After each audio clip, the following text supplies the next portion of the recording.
Sopheap Pich is one of Cambodia's most exciting and internationally recognised artists. His signature rattan and bamboo sculptures are shaping the Southeast Asian contemporary art world. Sopheap's someone who's so clear about his process and his reason for being an artist. A lot of his works are so incredibly touchable because of their voluptuous forms. I think that comes back to this idea of this very intellectualized exercise of trying to tap into something that's very natural and deep within us, and that's our connection to the material, connection to the earth, and the connection to the things that make us who we are. There must be a world that I can live in. There must be a little place for me. That's always been my aspiration, to find that little world. Sopheap was born in a small village near Battambang, Cambodia, in 1971. It was here where he learnt the traditional metalsmith methods passed on by his father. Techniques that are so embedded in his work today. My father always taught me, if you're hungry, you gotta go and find food. So he taught me to make my own fish hook. Put a worm on it and actually caught my first fish with it, so he was pretty proud of me. Sopheap later adapted his father's traditional craftsman skills into mesmerising objects. In 2002, he sculpted Mountain Spring, a form that alludes to a Khmer fishing trap. So these shapes are reminiscence of things from maybe my childhood. Like if you go around the countryside, you see people putting a sort of haystacks. It has this shape, this kind of mountain shape. Also, people make fish traps that are tall. They usually have openings here. They put a bait inside, and then fish swim into it, and then they cannot come out. He really wanted to make work that reflected his own experience in Cambodia, using local techniques, which he learned from his father as a boy. So making fish traps, weaving baskets. Although Sopheap's childhood was spent playing with marbles and fish traps, he grew up during the brutal rule of the Khmer Rouge, which claimed the lives of nearly 2 million people. My father had no hope that the country is going to get any better. The only way to have a better life in his mind was to get us to a place where we can have, proper education. So he was willing to risk everything for that. His mother carried his younger brother on her back, and his father held his hand as they crossed the border to Thailand. These memories later found their ways into his installation titled 1979. It was almost this post-apocalyptic kind of landscape. So there were things that were left behind, like binoculars, there was bomb casings, the buffaloes that were in the field. So all of these are kind of scattered around the room. For him as a child, they were very strange. And so in the installation, he produced them at such a large, exaggerated scale as would a child see them. At the end of the installation was his first Buddha piece that was inspired by a temple. What's significant about that temple was that all inside the wall, there was like red spots everywhere. I figured that maybe people was killed in the temple. I mean, it was blood. So to symbolize that, I made my first Buddha. It's a really beautiful, minimalist Buddha, but Sopheap has left the strands dangling towards the bottom, and the ends of the rattan are actually tipped in red to suggest blood. Leaving the violence behind him, Sopheap arrived at Kawi Dung, a refugee camp in Thailand. It was here, around 12 years old, where he had his first encounter with art. He was mesmerised by a watercolour painting of a typical Cambodian landscape drawn by a child. When you see something that beautiful for the first time in your life, it just have an imprint on your memory. Sopheap immigrated to the US in 1984. The world of art quickly faded out of Sopheap's life when his father decided that medicine would be his calling. Being the eldest son, my father expected a lot out of me. He just figured, my son is going to pay me back in some manner or other, and that was not to be an artist. But Sopheap's medical career was short-lived. In 1991, he enrolled in painting at the University of Massachusetts, breaking traditions to follow his dreams. Being sort of an outsider, didn't have many friends, didn't know how to make many friends, art was a kind of escape from the real world, and I knew that that's what I was going to do no matter what. Sopheap's early paintings expressed his memories of his country and the politics of that time. He painted portraits of the prisoners at Tuol Sleng prison, the victims of the Khmer Rouge regime. I drew it with just a bamboo pen and a brush and India ink. Leaving behind a country suffering from violence and injustice was something that deeply affected him. It was most just trying to pull something out of myself so that I didn't have to deal with it, in the long run. Subsequently, I moved out of that personal stage and I became somebody else. And so, in 2004, Sopheap looked for inspiration elsewhere, his medical school lessons. With an axe, a butcher's knife, and his old textbooks, he embarked on his first ever sculpture, a pair of lungs. I just looked at the medical book and started making drawings based on these inside forms, the stomach, the liver, the lungs. I just started making a frame of a pair of lungs because I was smoking a lot. The director of the French Cultural Center at that time told Sopheap that the work has a beautiful austerity, it's very modern in its form, and it was when the artist took this advice that his signature style was born. His experiments with a piece of rattan and a knife accidentally led to the start of his international art career. My very first sculpture, Silence. And then my second sculpture, which is Cycle. Those two works defines who I am as a person. They have dictated the way I work ever since I made them. Since I was a child, there was always the hunger, was always the demon, the beast. It's just a circular kind of motion, and I start thinking about, family connections and cycle of hunger, to sound a bit cliche-ish. Yeah, a lot of my work has to do with duality. There's always a kind of two thing connecting to each other. Sopheap's early sculptures were representations of internal organs, so they were clearly influenced by his pre-med studies in the US, but also, I think, a way of thinking about human experience, human connection, the relationship between inside and outside. Sopheap's experimental methods and the ability to make these subtle connections is what makes his art so unique. Coming up next, we show you how his bamboo sculptures go from tree to art. Sopheap Pich is most known for his organic geometrical structures. His work explores cycles and connections, drawing from his memories of childhood during the Khmer Rouge, his search for belonging in the US, and even his medical school books. In 2002, Sopheap returned back to Cambodia, to Phnom Penh, a city he'd never been to before. I fell in love with it. My senses were just exploding. I smelled the building, I smelled the dirt, I smelled the air, and everything about it was just delicious. Since moving back to Cambodia, Sopheap's art began to reflect his hybrid identity. His 2008 sculpture, Jewel, explores the connections and collision of his two worlds. The idea of duality, there's so many layers to it. Being someone that was born here and then, going somewhere else, coming back. I guess you're always kind of walking in two different worlds. It was this sculpture that set his principle of non-wastage, a practice that's intrinsic to his art making. Jewel was made by using the entire ends of 4 bamboo trees, not throwing anything away but the branches. It's not possible to use every single thing, but to use the most of the things that you're using, I think it's very important. Rattan and bamboo grow in the tropics and are one of the fastest growing plants in the world.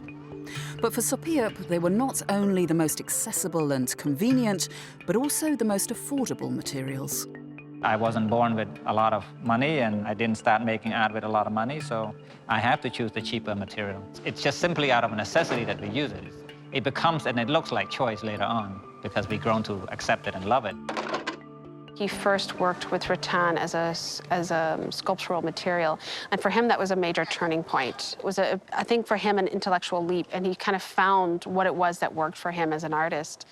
When you think about these traditional wicker furniture that we used to have, I think those familiar sensations are probably quite contextual for Southeast Asian audiences. I was riding my bicycle around and just pretty much across the block from where we were living, there was a rattan shop. So I figured why not just walk in there and ask them to buy a few rattan trees.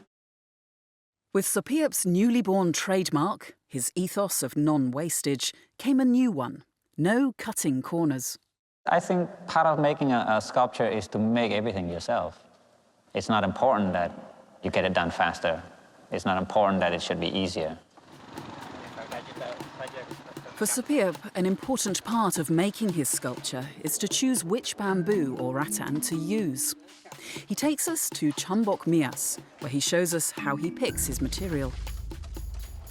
Looking at the bamboo, you could see, like, what is the difference between this bamboo and that bamboo? Which one do we prefer? And myself, personally, I get a little inspiration from that for future works. Like, for example, at one point we were cutting bamboo, and I saw all the shell, all the patterns, like, you know, on the outside of the bamboo for the first time, you know, because I'm right there next to it. It forced me to look at it. For this kind of strenuous work, Sopheap relies on the support of his team. It's lonely to work alone, yeah.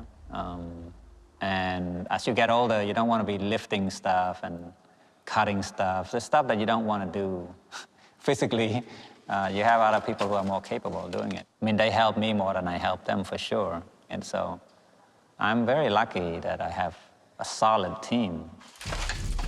Sopheap's first assistant, Thoma, began working with him at the start of his sculpting career in 2004. ហើយមានគេទទួលស្គាល់គឺថាកិច្ចការងារគាត់ល្បីអត់មានឆ្លាក់អត់មានគូវាមានលក្ខណៈពិសេសត្រង់ណាបានជាគេចាប់អារម្មណ៍ខ្លាំងណាស់ We're going to take this one down.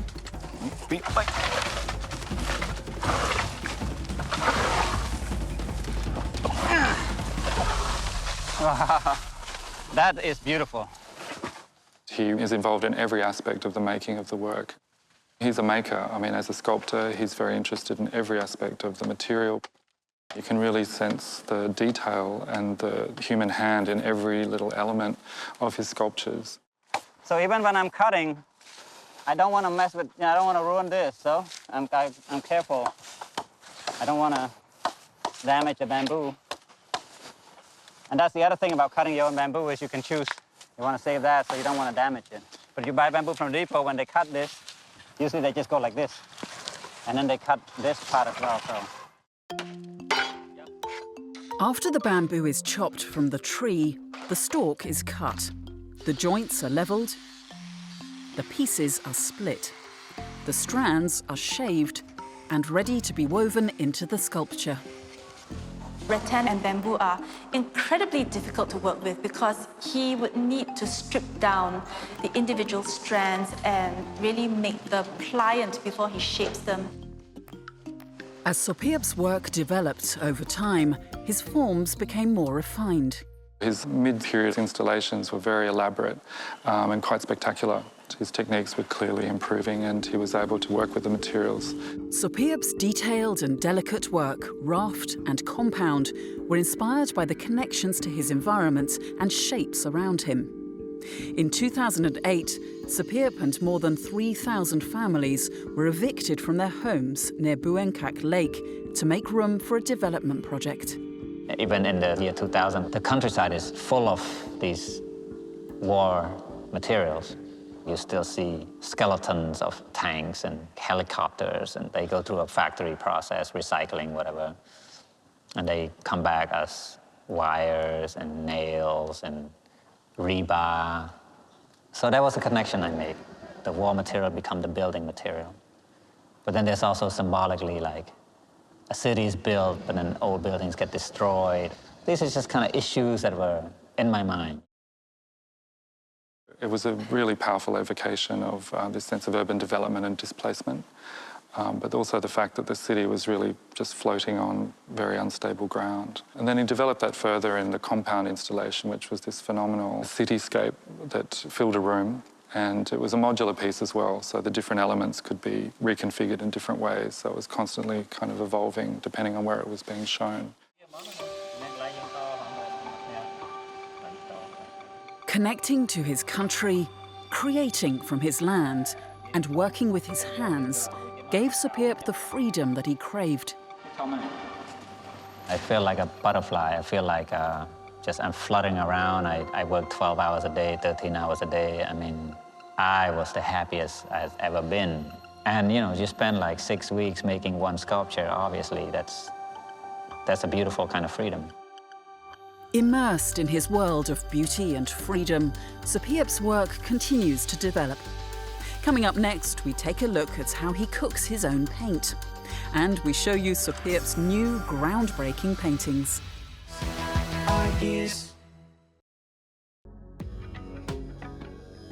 Cambodia's Sopheap Pich burst onto the international stage with his bamboo and rattan sculptures. His childlike imagination and his addiction to crafting is what makes his art stand out amongst his peers. Just as his technique of processing the material has evolved, so has his art. Keeping to his philosophy of non-wastage and using locally sourced materials, in 2010, Sopheap started making his grid paintings. I was very influenced by artists such as Brancusi, for example, all these very sort of stark modernist grids. But by using rattan, by using hessian, burlap, bamboo, he's working with materials that are found around him. I like the grid, that it's kind of anybody's technique, you know? The grid kind of belongs to anybody. I don't treat my painting like a painting. I treat my painting like a sculpture. Like all my sculpture, you can see everything. Transparency, like that way of thinking. Seemingly, from a distance, you see it as a solid surface, but it's not. It's got a lot of holes in it. You can peer through to the back and stuff like that. He uses burlap from his local market to patch over the grids. I want the story of how it's made to be part of the work, too. It's made with this. It's made this way. He's covered the burlap with earth that he's collected from around the country, so it's very much grounded, literally, in the environment around him. So they're a really interesting play on the sense of a minimalist or a geometric abstract painting being kind of non-representational into something that's incredibly rich and filled with information about Cambodian life, society, environment.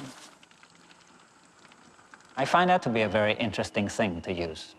It's things that have a kind of personality, you know? Look at this one here. This is pretty cool. Well, look at it. It's got character. Some modern artists cannot even make work this interesting. And this is done with no intention of it being interesting. You know, what people throw away, what people don't consider important, we think it's important. Sticking by his principles of no shortcuts, Sopheap makes his own charcoal paint out of beeswax. He travelled to the Rattan province in northern Cambodia to collect this pure, raw beeswax. I love the smell. It's that beautiful, sweet smell of honey. And just the color. You just can't beat it. The beeswax is boiled and the charcoal is then mixed into the recipe. This is the same charcoal that we cook with. It's wood charcoal. It's completely natural. I love this color. I've never made a black oil painting. I never had any intention to. But I can say I love this charcoal and wax mixture. His work is very much about a sense of play, a sense of discovery, and a sense of making. He's a maker. With the mixture that he has cooked, Sopheap then applies it onto the canvas. It's a very physical process. It's not something you do with a small brush. So it doesn't feel like painting to me. It feels like house painting. When it comes to my own work, everything is a kind of surprise. If I think I've gotten somewhere and I think I've been there before and I haven't progressed further than that, I know that work is not done. Sopheap continues to surprise us with his most recent bamboo strips and natural pigment paintings. You ask yourself, what would happen if you stick a piece of bamboo onto some paint and you put on a piece of paper? You say, well, I don't know. So you do it, and you find out. With his devoted set of tools, his bamboo stick, a piece of paper, and red iron oxide, he adds one new ingredient, music, and lets his trusted bamboo stick do the rest of the work.